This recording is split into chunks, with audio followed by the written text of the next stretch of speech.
Bonjour, alors avant toute chose, des nouvelles de Tata Véro, puisque je lui avais envoyé un mail pour savoir si elle allait participer au prochain Prime. Et puis, voilà ce qu'elle m'a répondu.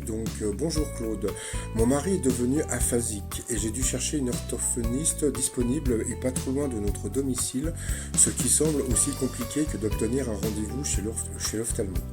Je suis trop occupé comme aidant familial et je ne vais donc pas participer au Prime.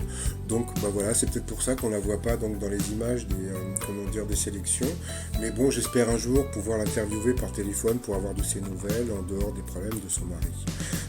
Voilà, sinon alors quoi de neuf aujourd'hui dans les 12 coups de midi? Eh bien comme on peut voir, il y a une certaine complicité qui commence à se nouer entre Paul et Jean-Luc Reichmann, donc c'est sympathique à voir.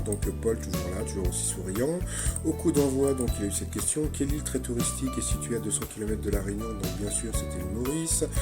Vous aviez le beau gosse de la matinée, donc c'était Lucas, je lui ai mis un S, c'était Lucas sans S, qui était venu avec sa mamie, qui était très mimi aussi. Alors, selon le titre du best-seller de Gna Gna Gna Gna, que ne font pas les petits Frenchies? Eh bien, ils ne jettent pas la nourriture. Après, vous aviez donc Pauline de Rouen. Alors, quel jour de la semaine les Français qui suivent une série préfèrent-ils regarder? Donc, c'était le lundi. Après, vous aviez Sébastien qui était tétraplégique suite à un accident de moto.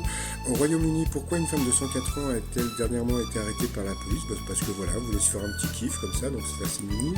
À quel célèbre pharaon appartenait le tombeau découvert en 1922? Donc c'était Toutankhamon, donc le t-shirt Toutankhamon. Pour s'assurer que leurs bêtes n'ont rien de nocif dans la panse, qu'est-ce que beaucoup d'éleveurs font avaler à leurs bovins? Eh bien c'était des aimants. Il est passé au rouge, il a pris Pauline en duel. Quelle est cette question pas évidente? Quelle discipline ne figurait pas au programme des premiers JO d'hiver? Eh bien c'était étonnant, c'était le ski alpin. Voilà. Après au coup par coup, comme d'habitude, ça a été des questions sur les dates, sur la littérature, etc. En premier c'est Sébastien qui est passé en orange, et puis après c'est Lucas qui est passé au rouge, donc il a pris Sébastien en duel, et là c'était le drame.